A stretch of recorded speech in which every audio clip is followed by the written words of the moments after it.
स्त्री का वह कौन सा अंग है जो दिन में छोटा और रात में बड़ा हो जाता है? ये सवाल अक्सर लोगों के मन में जिज्ञासा पैदा करता है।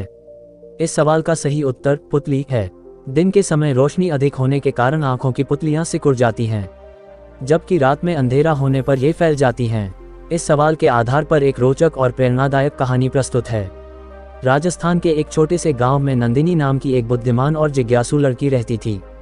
उसकी उम्र महज 18 साल थी, लेकिन उसकी सोच और समझ गांव के बड़े बुजुर्गों को भी चौंका देती थी। नंदिनी के माता पिता ने उसे पढ़ने लिखने के लिए हमेशा प्रेरित किया था और इसी कारण वह दूसरों से अलग सोचती थी। गांव में एक पुरानी मान्यता थी कि रात का समय रहस्यमय होता है और उसमें जो भी रहस्य छिपा होता है उसे जानने की कोशिश नहीं करनी चाहिए। लेकिन नंदिनी का मानना था कि हर रहस्य को जानने की कोशिश करनी चाहिए, क्योंकि उससे ज्ञान और समझ बढ़ती है। एक दिन गांव में एक साधु आए। साधु ने सबको इकट्ठा किया और कहा, मैं तुमसे एक सवाल पूछने आया हूँ। अगर किसी ने सही उत्तर दिया तो मैं उसे एक विशेष वरदान दूंगा। सवाल यह है, स्त्री का वह कौन सा अंग है जो दिन में छोटा और रात में बड़ा हो जाता है? सवाल सुनते ही गांव के लोग असमंजस में पड़ गए। कुछ ने शर्म से सिर झुका लिया तो कुछ ने इसे मजाक समझ लिया। लेकिन नंदिनी ने साहस जुटाया और साधु से कहा, मुझे इस सवाल का उत्तर देने का मौका दीजिए। साधु मुस्कुराए और बोले, बेटी, सोच समझकर उत्तर देना।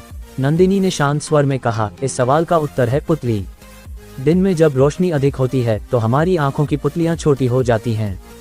रात में अंधेरा होने पर ये बड़ी हो जाती हैं ताकि हम बेहतर देख सकें। ये प्रकृति का एक वैज्ञानिक चमत्कार है। साधु नंदिनी के उत्तर से बहुत प्रसन्न हुए। उन्होंने कहा, बेटी, तुमने न केवल सही उत्तर दिया बल्कि यह भी सिद्ध किया कि ज्ञान का कोई अंत नहीं। तुम्हारी यह जिज्ञासा तुम्हें जीवन में बहुत आगे ले जाएगी। साधु ने नंदिनी को आशीर्वाद दिया और गांव वालों को समझाया कि सवालों का डर कभी नहीं होना चाहिए। उन्होंने कहा, जो लोग सवाल करते हैं और उनके उत्तर ढूंढते हैं वही समाज को आगे बढ़ाते हैं। इस घटना के बाद नंदिनी गांव की प्रेरणा बन गई। उसने बच्चों को पढ़ाना शुरू किया और उन्हें सवाल पूछने के लिए प्रोत्साहित किया। वह कहती थी, ज्ञान का असली सार यह है कि हम हर चीज पर सवाल करें और उसे समझने की कोशिश करें। कुछ वर्षों में नंदिनी ने शिक्षा के क्षेत्र में इतना नाम कमाया कि वह शहर में एक बड़ी वैज्ञानिक बन गई।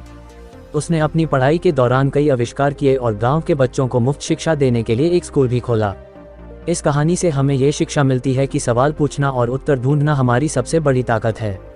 अज्ञानता और डर को दूर करने का सबसे अच्छा तरीका है ज्ञान प्राप्त करना। स्त्री के उस अंग से जुड़ा सवाल हमें ये भी सिखाता है कि प्रकृति के हर छोटे से छोटे पहलू में कोई न कोई अद्भुत रहस्य छिपा होता है, जिसे समझने के लिए हमें अपनी सोच को खुला रखना चाहिए। क्यों?